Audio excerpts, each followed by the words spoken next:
दरबार में आया वो सिक्का जिसके दो नहीं चार पहलू थे। एक सुहानी सुबह थी।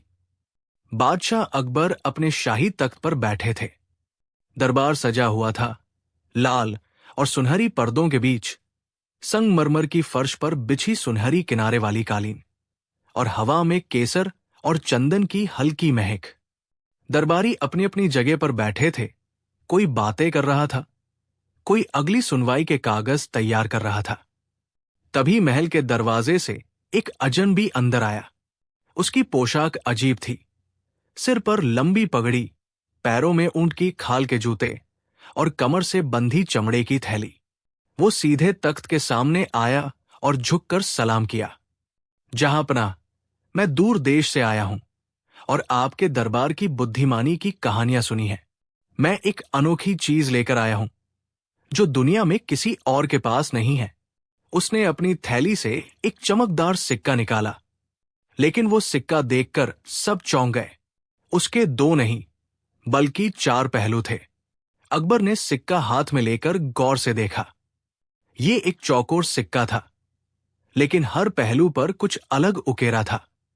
एक तरफ अकबर की तस्वीर, दो दूसरी तरफ एक अजनबी राजा की तस्वीर, तीसरी तरफ एक सूरज और चांद साथ में, चौथी तरफ कुछ रहस्यमय निशान जिन्हें कोई समझ नहीं पा रहा था।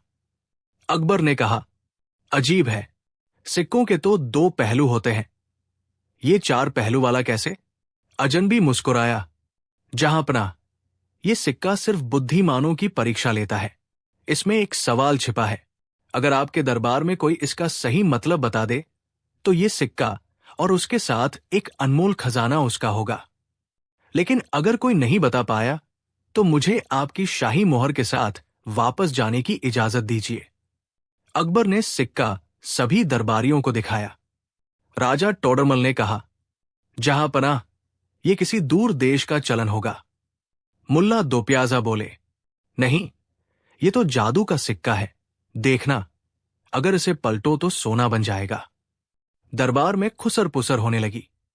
अकबर ने बीरबल से कहा, बीरबल, ये तो तुम्हारे लिए ही चुनौती है। बताओ, इस चार पहलू वाले सिक्के का क्या मतलब है? बीरबल ने सिक्का हाथ में लिया और हर पहलू को ध्यान से देखा। पहला पहलू अकबर का चेहरा, दूसरा पहलू अजनबी राजा का चेहरा, तीसरा सूरज और चांद, चौथा रहस्यमय निशान। बीरबल ने अजनबी से पूछा, ये निशान किस भाषा के हैं? अजनबी मुस्कुराया, अगर मैं ये बता दूं तो खेल खत्म हो जाएगा। बीरबल शांत होकर सोचने लगे। पहला पहलू हमारा राज, दूसरा उसका राज, तीसरा समय, सूरज और चांद, और चौथा कोई संदेश। कुछ देर बाद बीरबल ने कहा, जहांपनाह, ये सिक्का असल में एक संदेश है। चार पहलू का मतलब है, पहला पहलू बताता है कि हर कहानी के दो पक्ष होते हैं, जैसे हमारा राज। दूसरा पहलू बताता है कि दूसरा पक्ष भी उतना ही महत्वपूर्ण है, जैसे अजनबी का राज। तीसरा पहलू सूरज और चांद, यह दर्शाता है कि समय सब पर बराबर गुजरता है, चाहे राजा हो या आम आदमी। चौथा पहलू ये रहस्यमय निशान, ये एक पुराना कहावत है जिसका अर्थ है, सत्य चार दिशाओं से भी टेढ़ा नहीं होता। इस सिक्के का मतलब है कि किसी भी फैसले में चारों पहलुओं को देखना चाहिए, अपना पक्ष, दूसरे का पक्ष, समय की परिस्थिति और सत्य। अजनबी बीरबल को देखकर चौंक गया। जहांपनाह, आपने सचमुच बुद्धिमान मंत्री पाया है। मैंने ये सिक्का कई राजाओं के दरबार में ले जाकर दिखाया, लेकिन किसी ने इसका सही अर्थ नहीं निकाला। उसने सिक्का और एक छोटा सा लकड़ी का संदूक बीरबल को भेंट किया। संदूक खोलने पर उसमें सोने चांदी के सिक्के और रत्न थे। अकबर हंसते हुए बोले, बीरबल, तुम्हारी बुद्धि तो सचमुच चार पहलू देख सकती है। बीरबल ने खजाना ले लिया, लेकिन उसमें से आधा अजनबी को लौटा दिया, क्योंकि बीरबल ने हंसते हुए कहा, हर कहानी का चौथा पहलू दया और ईमानदारी भी होता है। दरबार में ठहाके गूंज गए। मोरल: किसी भी बात का फैसला करने से पहले चारों पहलुओं को देखना चाहिए, अपना, दूसरे का, समय का और सत्य का।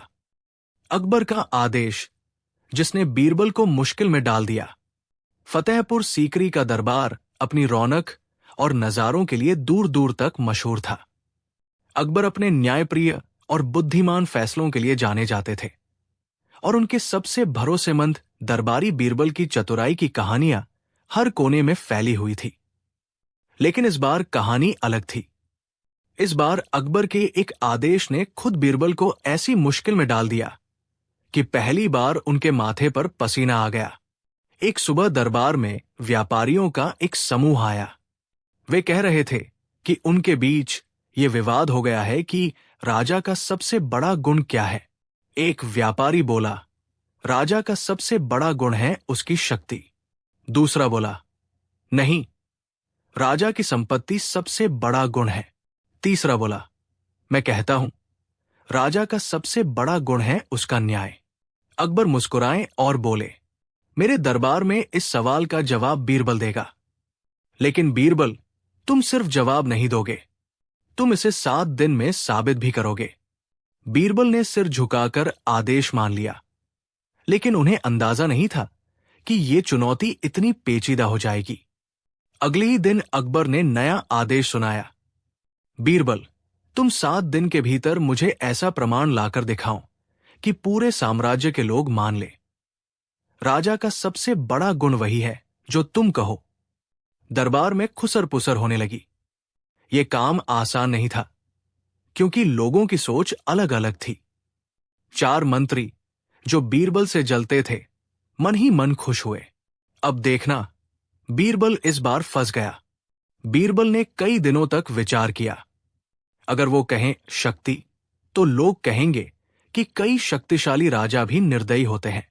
अगर कहें संपत्ति, तो अमीर लेकिन अन्यायी राजा का क्या? अगर कहें न्याय, तो उसे सबके सामने सिद्ध करना होगा। आखिर उन्होंने ठान लिया, न्याय ही राजा का सबसे बड़ा गुण है, और इसे साबित करने के लिए उन्हें एक चालाक योजना बनानी पड़ी। तीसरे दिन बीरबल ने साम्राज्य के गुप्तचरों को आदेश दिया, ऐसे 3 लोगों को ढूंढो जिनके मामले अधूरे या उलझे हुए हैं और जिनमें लोगों की राय बंटी हुई हो। गुप्तचर 3 अलग अलग मामले लेकर आए। एक किसान जो कह रहा था कि उसके खेत का पानी एक अमीर जमींदार रोक रहा है। 2, एक व्यापारी जिसके गहने चोरी हो गए थे, लेकिन चोरी का शक उसके अपने नौकर पर था। 3, एक महिला जो कह रही थी कि उसके भाई ने उसकी जमीन हड़प ली है। बीरबल ने तीनों को आदेश दिया कि वे 7वें दिन दरबार में आए। 7वें दिन अकबर का दरबार पूरी तरह भरा हुआ था। जनता को भी बुलाया गया था ताकि सब देख सकें। पहला मामला, किसान और जमींदार। बीरबल ने दोनों की बातें सुनी, गवाह बुलाए और फिर सबूत के आधार पर फैसला दिया कि पानी सबके हिस्से का है और जमींदार को रोकना मना है। किसान भावुक होकर बोला, जहां पनाह, आप जैसे राजा का राज सचमुच ईश्वर का आशीर्वाद है। दूसरा मामला, व्यापारी और उसका नौकर। बीरबल ने व्यापारी के घर में गुप्त रूप से रखे गए सोने के सिक्के बरामद कराए, जो खुद व्यापारी ने छिपाए थे ताकि नौकर को फंसा सके। व्यापारी शर्म से सिर झुकाकर खड़ा रहा। जनता में फुसफुसाहट हुई, देखो, राजा के दरबार में किसी का पक्ष नहीं लिया जाता, सच का साथ दिया जाता है। तीसरा मामला, महिला और उसका भाई। बीरबल ने पुराने दस्तावेज निकलवाए जिनमें जमीन महिला के नाम दर्ज थी। भाई को जमीन लौटाने का आदेश हुआ। महिला ने रोते हुए कहा, जहां पनाह, आपका न्याय ही हमारी ताकत है। तीनों मामलों के बाद अकबर ने जनता से पूछा, अब बताओ, राजा का सबसे बड़ा गुण क्या है? भीड़ एक साथ बोली, न्याय। अकबर ने मुस्कुराकर कहा, बीरबल, तुमने साबित कर दिया। तुम्हारा जवाब सही था और तुम्हारा तरीका भी। चारों ईर्ष्यालु मंत्री मुंह लटकाकर बैठे रहे। उनकी उम्मीद थी कि बीरबल फंस जाएगा, लेकिन उल्टा उनकी चालाकी नाकाम हो गई। दरबार के बाद अकबर ने निजी तौर पर बीरबल से कहा, बीरबल, मैं जानता था कि तुम मुश्किल काम भी बिना हथियार के जीत सकते हो। तुम्हारी जीत मेरे लिए गर्व की बात है। बीरबल ने विनम्रता से कहा, जहांपनाह, राजा का असली हथियार उसकी सेना नहीं, उसका न्याय है। सेना डर से जीत दिलाती है, लेकिन न्याय दिलों में राज करवाता है। मोरल, राजा की ताकत उसकी तलवार में नहीं, बल्कि उसके न्याय में होती है। न्याय वो पुल है जो राजा और प्रजा के बीच भरोसा कायम रखता है। बीरबल ने बकरी का वजन तोला। एक दिन बादशाह अकबर अपने शानदार दरबार में बैठे थे। दरबारियों की भीड़, रंग बिरंगे वस्त्र और हाथ में मोती माणिक से जड़े पंखे लहराते खवास, हर ओर शाही रौनक फैली थी। अकबर आज कुछ अलग मूड में थे। उनके चेहरे पर हल्की सी मुस्कान थी, जैसे कोई नया खेल खेलने का मन बना हो। अकबर ने दरबार में कहा, मित्रों, आज मैं आप सबके सामने एक चुनौती रखता हूं। सबकी निगाहें उनकी ओर उठ गई। कल हमारे महल में एक किसान अपनी बकरी लेकर आया था। उसने कहा, जहांपनाह, ये बकरी मेरी सबसे प्यारी है, लेकिन इसका वजन मैं कभी माप नहीं पाया। मेरे गांव में तराजू है, पर इतना बड़ा नहीं कि बकरी उस पर तौली जा सके। मैं दरबार से फरियाद करता हूं कि मेरे लिए बकरी का वजन बता दिया जाए। अकबर ने चारों तरफ देखा। तो भाइयों, क्या आप में से कोई इस बकरी का सही वजन बता सकता है, बिना उसे बड़े तराजू पर रखे? जैसे ही ये सवाल खत्म हुआ, दरबार में हल्की हंसी गूंज गई।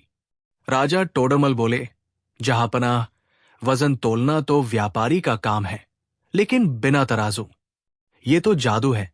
मुल्ला दोप्याजा ने कहा, हुजूर, हम एक बड़ा लोहे का तराजू बनवा लेते हैं। अकबर ने सिर हिलाया, नहीं, ये आसान रास्ता नहीं। मैं चाहता हूं कि तरीका अनोखा हो, मजेदार हो और समझदारी भरा हो। तभी अकबर की नजर अपने सबसे भरोसेमंद मंत्री बीरबल पर पड़ी। तो बीरबल, तुम्हारा क्या कहना है?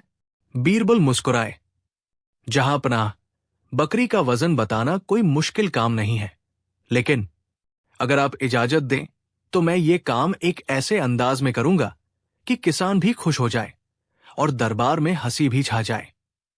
अगले दिन किसान अपनी सफेद, मोटी और शरारती बकरी लेकर दरबार में आया। बकरी की गर्दन में पीतल की घंटी बंधी थी, जो उसकी हर हलचल पर टुन टुन बज रही थी। बकरी कभी इधर भागती, कभी उधर, और दरबारी उसकी हरकतें देखकर मुस्कुरा रहे थे। अकबर ने कहा, तो बीरबल, मैदान तुम्हारा है, दिखाओ कैसे तोलोगे बकरी का वजन। बीरबल ने गंभीर चेहरा बनाया, जहांपनाह, इसके लिए मुझे महल के पास वाले तालाब की जरूरत पड़ेगी। दरबारियों ने एक दूसरे की ओर देखा। तालाब और बकरी के वजन का क्या रिश्ता? सब लोग तालाब किनारे पहुंचे। वहां एक छोटी सी लकड़ी की नाव बंधी थी। बीरबल ने किसान से बकरी ली और नाव में बैठा दी। फिर उन्होंने नाव के किनारे एक कोयले से निशान लगा दिया, जहां तक नाव पानी में धंसी थी। इसके बाद उन्होंने बकरी को नाव से उतारा और किसान से कहा, अब इस नाव में पत्थर डालो। जब तक ये पानी में उसी निशान तक न धंस जाए, पत्थर डालते रहो। किसान और दरबारी मिलकर नाव में पत्थर डालने लगे। आखिरकार नाव का पानी में धंसना ठीक उसी निशान तक पहुंच गया। बीरबल ने कहा, अब इन पत्थरों को किनारे लाओ और बड़े तराजू पर तौल लो। पत्थरों का वजन निकला 37 किलो। बीरबल मुस्कुराए, जहांपनाह, यही इस बकरी का वजन है। दरबारियों के चेहरे पर हैरानी और मुस्कान दोनों आ गई। टोडरमल बोले, वाह बीरबल, ये तो बड़ा आसान तरीका निकाला। मुल्ला दोप्याजा हंसते हुए बोले, अगर बकरी को तैरना आता तो बीरबल को और भी मजा आता। सब लोग हंस पड़े। अकबर ने किसान से पूछा, तो किसान, अब तू खुश है? किसान ने हाथ जोड़कर कहा, जहांपनाह, खुश तो मैं इतना हूं कि ये बकरी अब और भी प्यारी लगने लगी है। जैसे ही किसान जाने लगा, बकरी ने अचानक बीरबल की पगड़ी खींच ली और भाग पड़ी। दरबारी हंसी से लोटपोट हो गए। बीरबल ने भी हंसते हुए कहा, जहांपनाह, लगता है बकरी भी चाहती है कि उसका वजन हर साल इसी तरह तौला जाए। अकबर ने कहा, बीरबल, आज तुमने हमें यह सिखाया कि समस्या का हल हमेशा सीधा नहीं होता। कभी कभी सोच का रास्ता बदलना पड़ता है। सीख, अनोखी सोच और धैर्य से हर मुश्किल का हल निकाला जा सकता है, चाहे वो बकरी का वजन ही क्यों न हो। जब अकबर ने बीरबल को दिया 24 घंटे में असंभव काम, फतेहपुर सीकरी की सुबह हमेशा की तरह चमकीली थी। दरबार भर चुका था, लेकिन अकबर का मूड कुछ अलग था। वो अपनी मूंछों को ताव देते हुए मुस्कुराहट दबाते जा रहे थे। कई दरबारी कानाफूसी कर रहे थे। आज कुछ खास होने वाला है, लगता है बादशाह के मन में कोई चाल है। अचानक अकबर ने ऊंची आवाज में कहा, बीरबल, तुम्हारी अक्ल के किस्से मैंने बहुत सुने हैं, लेकिन आज मैं तुम्हें ऐसा काम दूंगा जिसे करना लगभग असंभव है, और तुम्हारे पास समय होगा सिर्फ 24 घंटे। पूरा दरबार चौंक उठा। बीरबल ने झुककर कहा, जहांपनाह, काम चाहे जैसा भी हो, मैं पूरी कोशिश करूंगा। अकबर मुस्कुराए। ठीक है, तुम्हें अगले 24 घंटे में हमारे साम्राज्य का सबसे आलसी आदमी ढूंढकर मेरे सामने लाना है। याद रखना, वो सचमुच आलसी होना चाहिए, सिर्फ दिखावा करने वाला नहीं। दरबारियों के चेहरे खिल उठे। अब देखना मजा आएगा। ये काम बीरबल से नहीं होगा। बीरबल ने समय बर्बाद नहीं किया। वो अपने घोड़े पर सवार होकर शहर में घूमने लगे। पहले उन्होंने एक आदमी को देखा जो पेड़ की छाव में बैठा ऊँघ रहा था। बीरबल ने पूछा, तुम यहां क्यों बैठे हो? वो बोला, थोड़ा आराम कर रहा हूं, फिर खेत में काम करूंगा। बीरबल ने सोचा, ये आलसी नहीं, बस थका हुआ है। फिर एक और आदमी मिला जो नदी किनारे बैठा था और मछली पकड़ रहा था। उसने कहा, आज मछलियां नहीं मिल रही, लेकिन मैं कोशिश कर रहा हूं। बीरबल ने सोचा, ये तो मेहनत कर रहा है, आलसी नहीं। शाम होते होते बीरबल एक गांव पहुंचे। वहां उन्होंने देखा कि एक आदमी खाट पर लेटा हुआ है। उसके पास पानी का घड़ा रखा है, लेकिन उसने पीने के लिए हाथ भी नहीं बढ़ाया। बीरबल ने पूछा, तुम पानी क्यों नहीं पी रहे? वो बोला, मैं इंतजार कर रहा हूं, शायद कोई आकर मुझे पिला दे। बीरबल को हंसी आ गई। ये तो सही में आलसी है, लेकिन क्या यही सबसे आलसी है? गांव के बुजुर्ग ने बीरबल को बताया, जहांपनाह, अगर असली आलसी देखना है तो हमारे हरिराम को देखिए। वो तो ऐसा है कि हिलने से भी परहेज करता है। बीरबल हरिराम के घर पहुंचे। वहां उन्होंने देखा, हरिराम चारपाई पर लेटा था और मच्छर उसके चेहरे पर मंडरा रहे थे। बीरबल ने कहा, मच्छरों को भगाओ। हरिराम ने सुस्त आवाज में कहा, उन्हें खून पी लेने दो, जब पेट भर जाएगा तो खुद चले जाएंगे। बीरबल हंसी रोक न सके। अगले दिन बीरबल हरिराम को लेकर दरबार पहुंचे। अकबर ने पूछा, तो ये है तुम्हारा सबसे आलसी आदमी? बीरबल ने हां में सिर हिलाया और सारी बातें बता दी। अकबर ने हरिराम से पूछा, अगर तुम्हें 1 लाख रुपए मिले तो क्या करोगे? हरिराम ने जवाब दिया, किसी को दे दूंगा कि वो जाकर मेरे लिए सामान खरीद लाए। दरबार हंसी से गूंज उठा। अकबर मुस्कुराए, बीरबल, तुमने कमाल कर दिया, लेकिन मैं तुम्हें दूसरा काम देता हूं। अब मुझे साम्राज्य का सबसे मेहनती आदमी भी ढूंढ कर दो, और समय है सिर्फ 24 घंटे। बीरबल ने तुरंत कहा, जहांपनाह, सबसे मेहनती तो वो है जो दूसरों को मेहनत करने के लिए प्रेरित करे, और वो है आप। अकबर ठाका मारकर हंस पड़े। मोरल, बुद्धि और नजर का सही इस्तेमाल असंभव को भी संभव बना देता है, और असली समझदार वही है जो हालात के मुताबिक सोच बदल सके। बीरबल और 3 चालाक सौदागरों की बाजी। फतेहपुर सीकरी के बाजार में एक दिन अचानक हलचल मच गई। 3 बड़े बड़े सौदागर शहर में आए थे। एक कह रहा था कि उसके पास दुनिया का सबसे कीमती रेशम है। दूसरा दावा कर रहा था कि उसके पास ऐसा मसाला है जो किसी भी बीमार को ठीक कर दे, और तीसरा गर्व से कह रहा था कि उसके पास ऐसा रत्न है जिसकी बराबरी कोई खजाना नहीं कर सकता। शहर के लोग उनकी बातें सुनकर दंग रह गए, लेकिन कुछ लोग फुसफुसाने लगे, ये लोग कुछ ज्यादा ही शेखी बघार रहे हैं, शायद कोई चाल है। अगले ही दिन कुछ नगरवासियों ने अकबर के दरबार में शिकायत की, जहांपनाह, ये तीनों सौदागर हमें ठगने की कोशिश कर रहे हैं। इनके दाम आसमान छू रहे हैं और दावा भी बड़े बड़े हैं। अकबर ने तुरंत आदेश दिया, बीरबल, तुम इन सौदागरों की सच्चाई सामने लाओ, लेकिन याद रखना, इनके पास बहुत चालाक दिमाग है। बीरबल ने हल्की मुस्कान के साथ सिर झुकाया, जहांपनाह, मुझे मौका दीजिए, खेल शुरू होता है। बीरबल ने तीनों सौदागरों को दरबार में बुलाया। बीरबल, सुना है तुम में से हर किसी के पास ऐसी चीज है जो अनमोल है।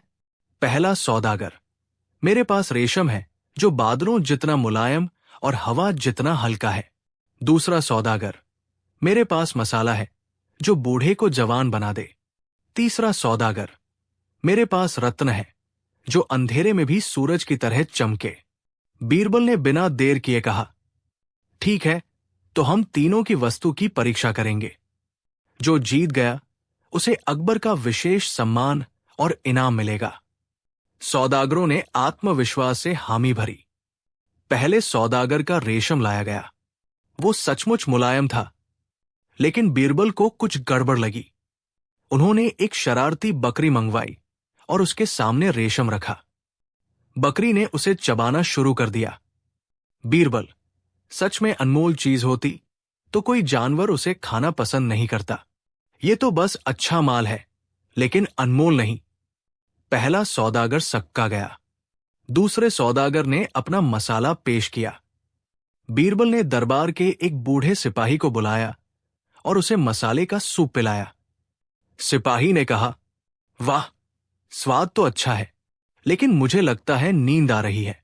बीरबल ने हंसकर कहा, यह मसाला जवान नहीं बनाता, बस नींद ला देता है ताकि बुढ़ापे की तकलीफ महसूस न हो। दूसरा सौदागर पसीने में भीग गया। तीसरे सौदागर ने रत्न निकाला। वो सचमुच चमकदार था। बीरबल ने दरबार का दीपक बुझा दिया और रत्न अंधेरे में रखा, लेकिन रत्न की चमक आधी रह गई। बीरबल, तुम्हारा दावा था कि ये अंधेरे में सूरज की तरह चमकेगा, लेकिन असलियत में ये सिर्फ एक अच्छा सा चमकदार पत्थर है। तीसरा सौदागर भी चुप हो गया। बीरबल ने कहा, जहांपनाह, इन तीनों का मकसद अपने माल को अनमोल बताकर कई गुना दाम वसूलना था। ये व्यापारी है, लेकिन ईमानदार नहीं। इनका अनमोलपन सिर्फ उनके शब्दों में था, असलियत में नहीं। अकबर ने गुस्से से कहा, ऐसे लोगों को सजा मिलनी चाहिए। लेकिन बीरबल ने मुस्कुराते हुए कहा, जहांपनाह, इन्हें जेल में डालने से बेहतर है कि इन्हें सबक सिखाया जाए। बीरबल ने तीनों सौदागरों को आदेश दिया कि तुम्हें अपने अपने माल को बाजार में असली कीमत पर बेचना होगा और हर खरीदार को सच बताना होगा, और जो दिन भर में सबसे कम माल बेचेगा उसे यहां से विदा कर दिया जाएगा। तीनों सौदागर मजबूरी में मान गए। लोगों ने सच्चाई जानकर सिर्फ असली दाम पर ही खरीदारी की। तीनों की शेखी धरी रह गई। दिन के अंत में तीनों सौदागर दरबार में लौटे। उनका मुनाफा बहुत कम था, लेकिन चेहरों पर शर्म का पसीना साफ दिख रहा था। अकबर ने कहा, आज से याद रखना, झूठे दावों से कमाई गई दौलत ज्यादा दिन नहीं टिकती। बीरबल ने हंसते हुए जोड़ा, और याद रखना, असली बाजी हमेशा सच्चाई जीतती है। मोरल, चालाकी से फायदा मिल सकता है, लेकिन ईमानदारी से सम्मान और भरोसा मिलता है, और वही असली जीत है। जब बीरबल ने दरबार को 24 घंटे के लिए बंद कर दिया, एक सुनहरी सुबह थी। बादशाह अकबर अपने शाही दरबार में तख्त पर विराजमान थे। दरबारी कतारबद्ध बैठे थे और दरबार में रोज की तरह छोटे बड़े मामले सुनाए जा रहे थे। राजा टोडरमल अपनी गिनती में खोए थे। मुल्ला दुप्याजा कोई मजेदार किस्सा सुना रहे थे, और बीरबल हमेशा की तरह शांत मुस्कान के साथ सब सुन रहे थे। अचानक एक लंबी दाढ़ी वाला व्यापारी घबराया सा दरबार में आया। जहां पनाह, मेरी दुकान से रात को चोरी हो गई। चोरों ने ताला तोड़ा, सामान उठाया, लेकिन अजीब बात यह है कि सिर्फ आधा माल ही ले गए। अकबर ने पूछा, तो बाकी आधा क्यों छोड़ गए? व्यापारी बोला, यही तो रहस्य है हुजूर। दरबार में हलचल मच गई। तभी दूसरा व्यक्ति आया। जहां पनाह, कल रात मेरे घर के आंगन में कोई अजनबी आकर सो गया और सुबह उठकर चला गया, लेकिन जाते जाते एक थैली सोने की रख गया। तीसरा व्यक्ति भी आ गया। जहां पनाह, मेरे खेत में कोई रात में हल चला गया और बीज बो गया। अब तो अकबर के माथे पर बल आ गए। ये क्या हो रहा है हमारे शहर में? चोरी, रहस्य, अजीबोगरीब घटनाएं, ये सब एक ही रात में। अकबर ने बीरबल से राय मांगी। बीरबल, बताओ इन सब का हल क्या है? बीरबल कुछ पल सोचकर बोले, जहां पनाह, अगर मेरी बात माने तो हमें दरबार को अगले 24 घंटे के लिए बंद कर देना चाहिए। दरबारी हक्के बक्के रह गए। टोडरमल बोले, ये कैसी अजीब राय है? दरबार बंद कर देंगे तो लोग अपने काम लेकर कहाँ जाएंगे? बीरबल मुस्कुराए, यही तो रहस्य सुलझाने की चाबी है। अगर दरबार बंद रहेगा तो जो लोग हर रोज यहां आकर बातें घुमा फिराकर सच्चाई छिपाते हैं, वे सीधे जाकर अपने असली काम में लगेंगे। अकबर ने कहा, ठीक है बीरबल, मैं तुम्हारी बात मान लेता हूं, लेकिन अगर इसका कोई नतीजा न निकला तो तुम्हें सबके सामने जवाब देना होगा। अगले दिन सुबह महल के दरवाजे पर फरमान चिपका दिया गया, शाही दरबार अगले 24 घंटे के लिए बंद रहेगा। किसी को भी अंदर आने की इजाजत नहीं है। शहर में खलबली मच गई। जो लोग रोज दरबार में अपनी छोटी छोटी शिकायतें लेकर आते थे, वे सोचने लगे कि अब क्या करें। व्यापारी ने सोचा, दरबार बंद है तो क्यों न जाकर खुद पता करूं कि चोर कौन था। किसान बोला, मुझे बीज बोने वाले का शुक्रिया अदा करना चाहिए, और वो आदमी जिसे सोने की थैली मिली थी, डर गया कि कहीं ये चोरी का माल न हो, तो उसने सीधे जाकर असली मालिक को लौटा दी। शाम होते होते खबरें आने लगी। व्यापारी ने पकड़ लिया कि चोरी उसी के मुनीम ने की थी, जो आधा सामान इसलिए छोड़ गया क्योंकि ज्यादा उठाकर भागना मुश्किल था। किसान को पता चला कि उसका पड़ोसी रात में मदद कर रहा था ताकि फसल समय पर बोई जा सके, और सोने की थैली वाले मामले में असलियत निकली कि वो एक सैनिक का था जो गलती से गलत घर में सो गया था। अगले दिन जब दरबार खुला तो लोग खुद ब खुद आकर कहने लगे, जहां पनाह, हमारे मामले सुलझ गए। अकबर ने हंसते हुए बीरबल से कहा, तो ये तुम्हारी चाल थी, दरबार बंद करके लोगों को खुद अपना दिमाग लगाने पर मजबूर करना? बीरबल ने नम्रता से कहा, जहां पनाह, कभी कभी लोगों को अपनी समस्या का हल खुद ढूंढने का मौका देना चाहिए। अगर हम हमेशा उनके लिए सोचेंगे तो वे सोचने की आदत ही भूल जाएंगे। तभी मुल्ला दोप्याजा बोले, हुजूर, लेकिन अगर दरबार रोज 24 घंटे के लिए बंद रहे तो? बीरबल हंसते हुए बोले, मुल्ला, फिर तुम बेरोजगार हो जाओगे। सारे दरबार में ठहाके गूंज उठे। मोरल, समस्या का हल हमेशा किसी और से नहीं, बल्कि अपने सोचने और समझने की क्षमता से भी निकाला जा सकता है। कभी कभी चुप रहना और लोगों को खुद अनुभव करने देना सबसे बड़ा समाधान होता है। बीरबल और गायब हुई मोमबत्ती वाला चोर। फतेहपुर सीकरी की ठंडी सर्दियों की रात थी। महल के एक हिस्से में अचानक हड़कंप मच गया। राजभवन के भंडार से एक कीमती चांदी की मोमबत्ती दान गायब हो गई थी। ये मोमबत्ती दान साधारण नहीं थी, बल्कि अकबर को फारस के बादशाह ने तोहफे में दी थी। अकबर का चेहरा गुस्से से लाल हो गया। जिसने भी इसे चुराया है वो पूरे साम्राज्य का अपमान करने वाला है। दरबार में तुरंत जांच के आदेश हुए और स्वाभाविक रूप से ये मामला बीरबल को सौंपा गया। जांच करने पर पता चला कि चोरी रात को हुई थी और उस समय केवल महल के 4 सेवक उस हिस्से में मौजूद थे। 1. रामलाल मोमबत्ती जलाने का काम करता था। 2. गोकुल सफाई कर्मचारी। 3. बबलू चौकीदार। 4. फकीरू भंडार की देखभाल करने वाला। चारों को दरबार में बुलाया गया। सभी ने साफ इनकार कर दिया। बीरबल को अंदाजा हो गया कि अगर वो सीधे पूछेगा तो सच कोई नहीं बताएगा। उन्होंने कहा, जहां पनाह, चोर चाहे कितना भी चालाक हो, मोमबत्ती उसे खुद पकड़वा देगी। सब हैरान हो गए। मोमबत्ती खुद चोर को पकड़वाएगी? बीरबल ने चारों को एक एक लंबी लकड़ी दी और कहा, ये जादुई लकड़ियां हैं, इन्हें अपने पास रखना और कल सुबह इसी हाल में मुझे लौटाना। जो चोर होगा उसकी लकड़ी रात भर में 1 अंगुल छोटी हो जाएगी। असल में उन लकड़ियों में कोई जादू नहीं था। बीरबल बस ये जानते थे कि चोर डर के मारे अपनी लकड़ी काटकर छोटा कर देगा, ताकि अगर सच में जादू हुआ तो पकड़ा न जाए। रात भर चारों में बेचैनी रही। असली चोर को नींद नहीं आई। वो सोचता रहा, अगर लकड़ी छोटी हो गई तो सब जान जाएंगे कि मैं चोर हूं। डर के मारे उसने लकड़ी का एक टुकड़ा काट दिया। सुबह चारों दरबार में आए। बीरबल ने सभी की लकड़ी नापी। रामलाल, गोकुल और बबलू की लकड़ियां बराबर लंबाई की थी, लेकिन फकीरू की लकड़ी 1 अंगुल छोटी थी। बीरबल ने इशारा किया, जहां पनाह, यही है आपका चोर। जादू ने नहीं, उसके डर ने इसे पकड़वाया है। फकीरू के चेहरे का रंग उड़ गया। डर के मारे उसने कबूल कर लिया कि उसने मोमबत्ती दान बेचने की कोशिश की थी, लेकिन डर के कारण छिपा दी। अकबर ने बीरबल की चालाकी की तारीफ की।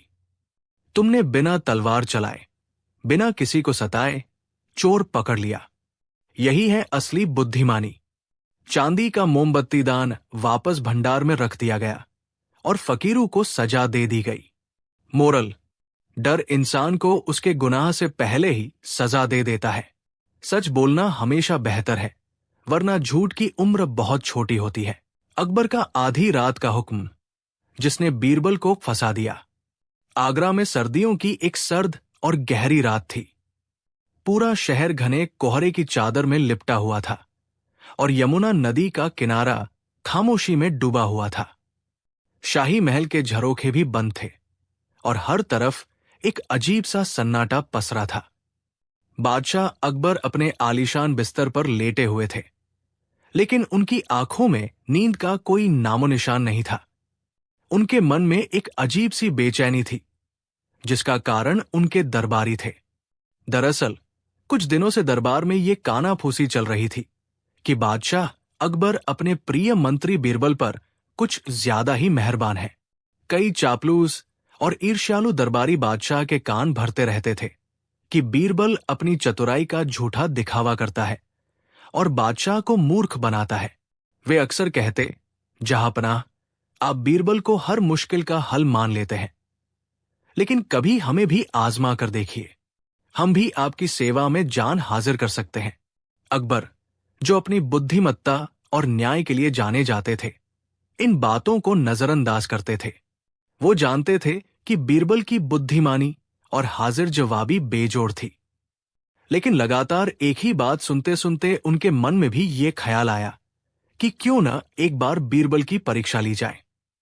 एक ऐसी परीक्षा जो इतनी कठिन हो कि बीरबल भी चकरा जाए और दरबारियों को भी यकीन हो जाए कि बादशाह किसी की भी परीक्षा ले सकते हैं। बस यही सोचते सोचते आधी रात को अकबर के मन में एक शैतानी विचार कौंधा। उन्होंने फौरन अपने बिस्तर से उठकर शाही घंटी बजाई। घंटी की आवाज उस खामोश रात में दूर तक गूंज गई। एक पहरेदार कांपता हुआ अंदर आया और सिर झुकाकर बोला, हुक्म कीजिए जहांपनाह। अकबर ने एक गंभीर और रौबदार आवाज में कहा, इसी वक्त हमारे प्रिय मंत्री बीरबल को दरबार में हाजिर किया जाए। उनसे कहना कि बादशाह ने उन्हें तुरंत याद किया है। ये हुक्म सुनकर पहरेदार हैरान रह गया। आधी रात में किसी मंत्री को बुलाना कोई मामूली बात नहीं थी। जरूर कोई बहुत बड़ी और गंभीर बात हुई होगी। वो फौरन जो हुक्म जहांपनाह कहकर वहां से भागा। कुछ ही देर में ये खबर पूरे महल में आग की तरह फैल गई। बीरबल, जो अपने घर में गहरी नींद में सो रहे थे, को जब जगाकर ये संदेश दिया गया तो वो भी चौंक गए। उन्होंने सोचा, इतनी रात गए बादशाह ने मुझे क्यों बुलाया? क्या कोई दुश्मन ने हमला कर दिया है या कोई और बड़ी विपदा आ गई है? उनका मन तरह तरह की आशंकाओं से घिर गया। उन्होंने जल्दी से अपने कपड़े पहने और शाही बग्घी में बैठकर महल की ओर चल पड़े। जब बीरबल दरबार में पहुंचे तो वहां का नजारा देखकर हैरान रह गए। दरबार पूरी तरह से सजा हुआ था। मशालें जल रही थी और बादशाह अकबर अपने सिंहासन पर विराजमान थे। उनके चेहरे पर एक अजीब सी मुस्कान थी जिसे समझना मुश्किल था। कुछ दरबारी, जिन्हें बादशाह ने खास तौर पर बुलवाया था, भी वहां मौजूद थे और उनके चेहरों पर एक कुटिल मुस्कुराहट थी। वे सब ये देखने के लिए उत्सुक थे कि आज बीरबल इस जाल में कैसे फंसता है। बीरबल ने सिर झुकाकर बादशाह को सलाम किया और पूछा, जहांपनाह, इतनी रात को इस नाचीज को याद करने की क्या वजह हुई? सब खैरियत तो है?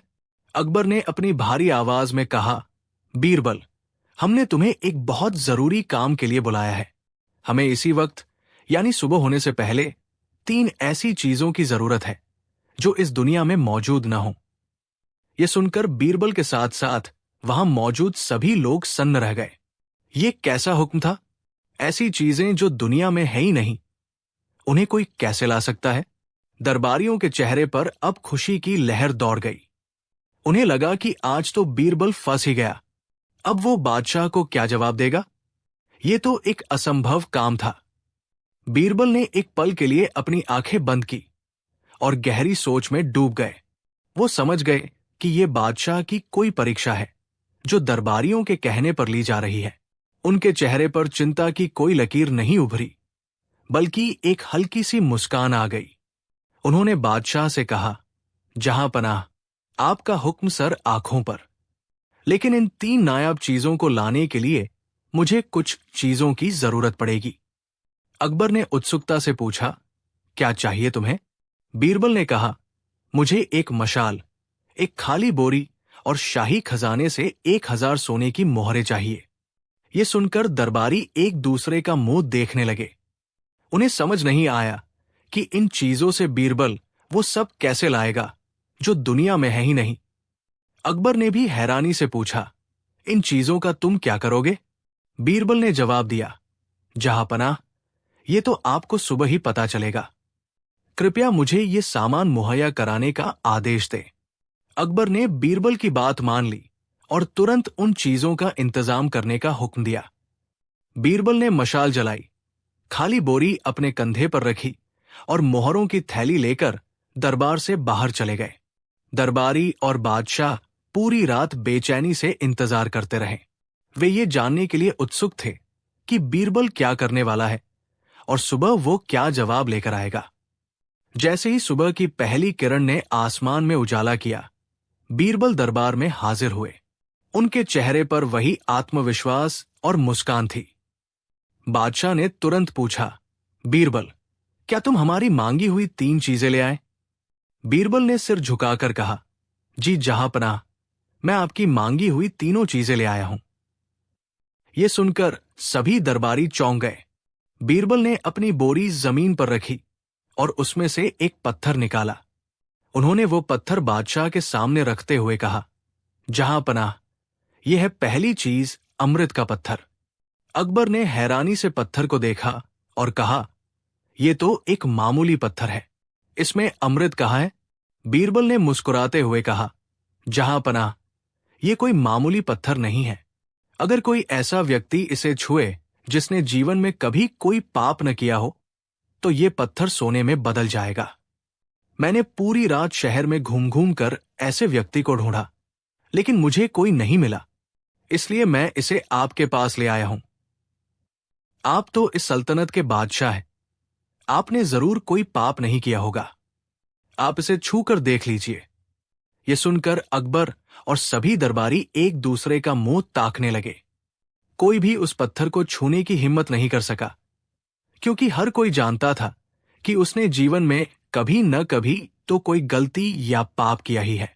फिर बीरबल ने बोरी में से एक मुट्ठी राख निकाली और उसे बादशाह के सामने रखते हुए कहा, जहांपनाह, यह है दूसरी चीज, परियों के पंख की राख। अकबर ने गुस्से से कहा, बीरबल, तुम हमारा मजाक उड़ा रहे हो। ये तो सिर्फ राख है। बीरबल ने बड़ी शांति से जवाब दिया, नहीं जहांपनाह, ये परियों के पंख की ही राख है। कल रात जब मैं इन चीजों की तलाश में निकला तो मुझे परियों का एक झुंड मिला। मैंने उनसे आपके लिए उनके पंख मांगे, लेकिन उन्होंने देने से मना कर दिया। जब मैंने जबरदस्ती करने की कोशिश की तो वे जलकर राख हो गई। अगर आपको मेरी बात पर यकीन नहीं है तो आप किसी ऐसे व्यक्ति को बुलाइए जिसने परियों को देखा हो, वो इसकी पहचान कर लेगा। अब दरबार में पूरी तरह से सन्नाटा छा गया। ऐसा कोई व्यक्ति कहां से लाया जाता जिसने परियों को देखा हो? अंत में बीरबल ने अपनी मोहरों की थैली दिखाते हुए कहा, और जहांपनाह, यह है आपकी तीसरी और सबसे कीमती चीज, ईमानदारी की दौलत। अकबर ने पूछा, ये तो वही मोहरें हैं जो हमने तुम्हें दी थी। बीरबल बोले, जी जहांपनाह, कल रात आपने मुझे 1000 मोहरें दी थी। मैंने शहर के हर उस गरीब और जरूरतमंद को ये मोहरें देने की कोशिश की जो ईमानदार हो, लेकिन हर किसी ने इसे लेने के लिए कोई न कोई बहाना बनाया या अपनी गरीबी का झूठा रोना रोया। मुझे एक भी ऐसा व्यक्ति नहीं मिला जो सच में ईमानदार हो और जिसे इस दौलत की जरूरत हो। इसलिए मैं ये ईमानदारी की दौलत वापस ले आया हूं। ये कहकर बीरबल चुप हो गए। बादशाह अकबर और सभी दरबारी बीरबल की चतुराई और बुद्धिमानी को देखकर दंग रह गए। बीरबल ने न केवल एक असंभव काम को संभव कर दिखाया था, बल्कि ऐसा करते हुए उन्होंने समाज और इंसान की कमजोरियों पर भी एक गहरा कटाक्ष किया था। उन्होंने ये साबित कर दिया था कि पाप, झूठ और बेईमानी इस दुनिया में कितनी गहराई तक समाये हुए हैं। बादशाह अकबर अपनी गद्दी से उठे और बीरबल को गले लगा लिया। उन्होंने दरबारियों की तरफ देखकर कहा, अब तुम्हें समझ आया कि हम बीरबल को इतना क्यों मानते हैं? उसकी बुद्धिमानी का कोई मुकाबला नहीं है। सभी दरबारियों के सिर शर्म से झुक गए। उन्हें अपनी गलती का एहसास हो गया था। उस दिन के बाद से किसी ने भी बीरबल की योग्यता पर सवाल उठाने की हिम्मत नहीं की, और इस तरह बीरबल ने एक बार फिर अपनी चतुराई से न केवल बादशाह का दिल जीत लिया, बल्कि अपने दुश्मनों को भी निरुत्तर कर दिया। बीरबल का जादुई बावर्ची और उड़ने वाली जलेबियां। बहुत समय पहले हिमालय की तलहटी में बसे एक छोटे से गांव रसपुर की कहानी है। ये गांव अपने मसालों और अनोखे व्यंजनों के लिए दूर दूर तक मशहूर था। इसी गांव में एक नौजवान बावर्ची रहता था जिसका नाम था केशव। केशव के हाथों में जादू था, ऐसा गांव वाले कहते थे। वो जब भी खाना बनाता तो खाने वाले अपनी उंगलियां चाटते रह जाते। लेकिन केशव की एक खासियत थी, वो हमेशा अपने व्यंजनों में कुछ नया करने की कोशिश करता था। एक दिन गांव के मुखिया ने एक भव्य भोज का आयोजन किया। भोज की सबसे बड़ी चुनौती थी एक ऐसी मिठाई बनाना जो आज तक किसी ने न खाई हो और न देखी हो। मुखिया ने घोषणा की, जो भी सबसे अनोखी और स्वादिष्ट मिठाई बनाएगा उसे गांव का शाही बावर्ची घोषित किया जाएगा और उसे 100 सोने की मोहरें इनाम में दी जाएंगी। ये सुनकर गांव के सभी हलवाई और बावर्ची काम पर लग गए। किसी ने सोने के वर्क वाली बर्फी बनाई तो किसी ने गुलाब की पंखुड़ियों वाला रसगुल्ला। लेकिन केशव कुछ अलग ही सोच रहा था। वो ऐसी मिठाई बनाना चाहता था जो न सिर्फ स्वादिष्ट हो बल्कि लोगों को हैरान भी कर दे। कई दिनों तक सोचने के बाद आधी रात को उसे एक सपना आया। सपने में उसने देखा कि जलेबियां हवा में उड़ रही हैं और बच्चे खुशी से उन्हें पकड़कर खा रहे हैं। बस सुबह उठते ही केशव ने फैसला कर लिया कि वो उड़ने वाली जलेबियां बनाएगा। लेकिन ये काम इतना आसान नहीं था। उसने जलेबी का घोल तैयार किया और उसमें पास के जंगल से लाई एक खास जड़ी बूटी का रस मिला दिया। कहते थे कि उस जड़ी बूटी में हवा को हल्का करने का गुण था। उसने जलेबियां तलना शुरू किया। जैसे ही जलेबियां गर्म तेल से बाहर निकलती, वे सचमुच हवा में तैरने लगती। वे गर्म भाप के सहारे किसी गुब्बारे की तरह धीरे धीरे ऊपर उठ रही थी। केशव खुशी से झूम उठा। उसने ढेर सारी उड़ने वाली जलेबियां तैयार कर ली और उन्हें एक बड़े से जालीदार संदूक में बंद कर दिया ताकि वे उड़कर कहीं चली न जाए। भोज वाले दिन सभी बावर्ची अपनी अपनी मिठाइयां लेकर मुखिया के सामने पेश हुए। एक से बढ़कर एक मिठाइयां थी, लेकिन किसी में भी वो अनोखापन नहीं था जिसकी मुखिया को तलाश थी। अंत में केशव की बारी आई। वो अपना जालीदार संदूक लेकर आगे बढ़ा। सब लोग हैरान थे कि इस संदूक में ऐसी क्या मिठाई है। जैसे ही केशव ने संदूक का ढक्कन खोला, सुनहरे रंग की चाशनी में डूबी जलेबियां धीरे धीरे हवा में ऊपर उठने लगी और पूरे पंडाल में तैरने लगी। ये नजारा देखकर हर कोई हैरान रह गया। बच्चे खुशी से उछल उछलकर उन्हें पकड़ने की कोशिश करने लगे। बड़े बूढ़े भी अपना बचपन याद करके मुस्कुरा उठे। मुखिया जी ने एक उड़ती हुई जलेबी को पकड़ा और चखा। जलेबी मुंह में जाते ही घुल गई और उसका स्वाद इतना लाजवाब था कि मुखिया जी की आंखें खुशी से बंद हो गई। उन्होंने घोषणा की, आज का विजेता केशव है। इसकी मिठाई न सिर्फ अनोखी है, बल्कि इसने हम सभी के चेहरों पर मुस्कान भी ला दी है। केशव को शाही बावर्ची का खिताब और 100 सोने की मोहरें इनाम में मिली, लेकिन उसके लिए सबसे बड़ा इनाम लोगों की खुशी थी। उस दिन के बाद रसपुर गांव उड़ने वाली जलेबियों के लिए प्रसिद्ध हो गया और दूर दूर से लोग केशव के हाथ की जादुई मिठाई खाने आने लगे। कहानी 2, जासूस चतुर सिंह और बंदर का चोरी हुआ केला। चंपकपुर शहर में एक जासूस रहता था जिसका नाम था चतुर सिंह। नाम तो चतुर था, लेकिन असल में वह थोड़ा भुलक्कड़ और अनाड़ी था। वो हमेशा एक बड़ी सी जासूसी टोपी और लंबा सा कोट पहने रहता था, चाहे गर्मी हो या सर्दी। उसके पास एक बड़ा सा मैग्नीफाइंग ग्लास भी था, जिससे वो हर चीज को ऐसे देखता था मानो उसमें कोई गहरा राज छिपा हो। एक सुबह चतुर सिंह अपनी जासूसी एजेंसी में बैठा मक्खियां मार रहा था कि तभी दरवाजे पर जोर जोर से दस्तक हुई। दरवाजा खुला और शहर के चिड़ियाघर का रखवाला हीरालाल हाफता हुआ अंदर आया। जासूस जी, गजब हो गया, बहुत बड़ी चोरी हो गई, हीरालाल ने घबराकर कहा। चतुर सिंह ने अपनी जासूसी वाली कुर्सी पर घूमते हुए गंभीरता से पूछा, क्या चोरी हुआ है? शहर का खजाना, मेयर साहब का हार, या किसी बैंक में डाका पड़ा है? हीरालाल ने सिर हिलाते हुए कहा, नहीं जासूस जी, इससे भी कीमती चीज चोरी हुई है। हमारे चिड़ियाघर के सबसे नटखट बंदर चंपू का सबसे पसंदीदा सुनहरा केला चोरी हो गया है। चतुर सिंह को लगा जैसे किसी ने उसके साथ मजाक किया हो। एक केला चोरी हो गया और उसके लिए उसे बुलाया गया है। लेकिन फिर उसने सोचा, केस तो केस होता है, चाहे हीरे का हो या केले का। वो अपना कोट और टोपी पहनकर चिड़ियाघर पहुंचा। चंपू बंदर अपने पिंजरे में मुंह फुलाए बैठा था। वो बहुत दुखी लग रहा था। चतुर सिंह ने अपना मैग्नीफाइंग ग्लास निकाला और पिंजरे के आसपास सबूत ढूंढने लगा। उसे जमीन पर कुछ मूंगफली के छिलके मिले। आहा, पहला सुराग! वो चिल्लाया। चोर को मूंगफली बहुत पसंद है। फिर उसे एक तोते का पंख मिला। दूसरा सुराग! चोर उड़ भी सकता है। हीरालाल ने उसे बताया, जासूस जी, हमारे चिड़ियाघर में मिट्ठू नाम का एक तोता है जिसे मूंगफली बहुत पसंद है। चतुर सिंह को लगा कि उसने केस सुलझा लिया है। वो सीधा मिट्ठू तोते के पिंजरे के पास पहुंचा और बोला, मिट्ठू, मैं जानता हूं कि सुनहरा केला तुमने ही चुराया है। सच सच बता दो, वरना मैं तुम्हें पुलिस के हवाले कर दूंगा। मिट्ठू तोता अपनी तेज आवाज में बोला, चोर चोर, चोर चोर। जासूस अनाड़ी! चतुर सिंह को बहुत गुस्सा आया, लेकिन तभी उसकी नजर पास के एक पेड़ पर पड़ी। पेड़ की डाल पर एक गिलहरी बैठी मजे से वही सुनहरा केला खा रही थी।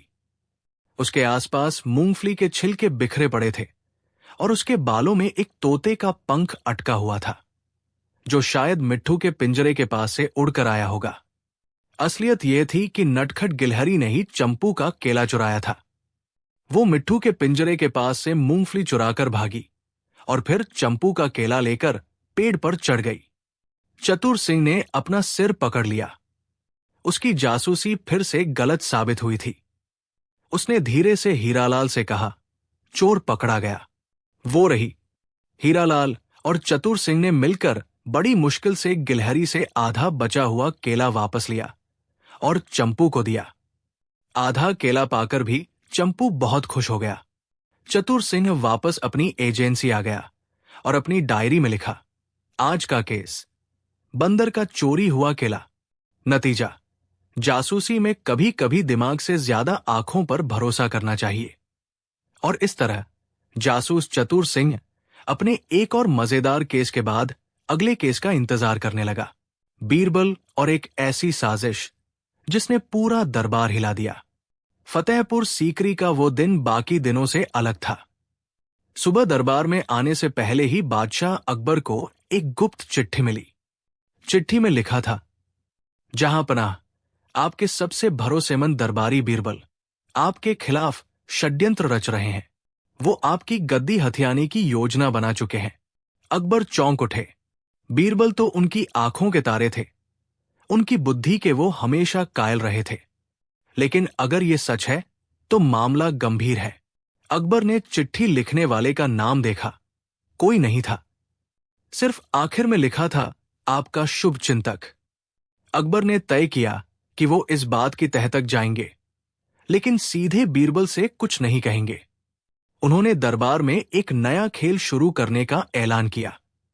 आज हर दरबारी को मेरे बारे में 3 सच्ची और 3 झूठी बातें कहनी होंगी। मैं देखना चाहता हूं कि कौन कितनी चालाकी से सच और झूठ को मिला सकता है। जब बारी बीरबल की आई तो उन्होंने मुस्कुराकर कहा, 1. जहांपनाह सबसे न्यायप्रिय शासक है। 2. उनकी दाढ़ी पर कभी धूल का कण भी नहीं बैठता। 3. उनकी तलवार से कभी गलत खून नहीं बहा। और झूठ की बारी पर बोले, 1. जहांपनाह को गद्दी की परवाह नहीं है। 2. वो अपने साम्राज्य से ऊब चुके हैं। 3. वो गद्दी मुझे सौंपना चाहते हैं। पूरा दरबार हक्का बक्का रह गया। अकबर के चेहरे पर हल्की सख्ती आ गई। दरबार खत्म होने के बाद अकबर ने अपने जासूसों को भेजा कि बीरबल के घर और उनके मिलने वालों पर नजर रखें। जासूस लौटे तो बताया, हुजूर, बीरबल कुछ अजनबी लोगों से मिले हैं जो बाहर से आए हैं। उन्होंने रात को भी उनसे बात की। अकबर का शक गहरा गया। अगले दिन अकबर ने गुप्त सभा बुलाई। उसमें उनके कुछ खास दरबारी और वो लोग थे जो अकबर के कान भरते थे। वहां एक बार फिर चिट्ठी आई। इस बार उसमें बीरबल के नाम के साथ उन अजनबियों की तस्वीर थी। लेकिन उसी शाम बीरबल खुद दरबार में आए और बोले, जहांपनाह, मुझे आपसे एक राज साझा करना है। कुछ लोग आपके खिलाफ बगावत की योजना बना रहे थे। मैं उन्हीं से मिलने गया था ताकि उनकी योजना का पता लगा सकूं। यही वो लोग हैं। बीरबल ने इशारा किया और पहरेदार 4 लोगों को दरबार में ले आए। उनके पास नक्शे, जहर की शीशियां और एक नकली फरमान मिला। अकबर समझ गए कि ये पूरी साजिश बीरबल को फंसाने के लिए थी। असली अपराधी वही थे जिन्होंने गुमनाम चिट्ठियां भेजी और दरबार में कान भरे। अकबर ने तुरंत आदेश दिया, इन गद्दारों को सलाखों के पीछे डाल दो और याद रहें, जो बीरबल पर शक करेगा पहले अपने दिल और दिमाग का हिसाब दे। बीरबल ने मुस्कुराते हुए कहा, जहांपनाह, साजिश चाहे कितनी भी गहरी हो, अगर सच्चाई के साथ बुद्धि भी हो तो उसका पर्दाफाश होना तय है। मोरल, सच्चाई को देर तक छुपाया नहीं जा सकता और चालाकी पर समझदारी हमेशा भारी पड़ती है। अगर आप चाहें तो मैं इसी कहानी का एक दमदार थंबनेल अभी 16 कर 9 मिनट फॉर्मेट में बना सकता हूं, जिसमें बीरबल दरबार में साजिश का भंडाफोड़ कर रहे हों और पीछे गद्दार घबराए हुए दिखें। क्या आप चाहते हैं कि मैं ये थंबनेल तैयार कर दूं?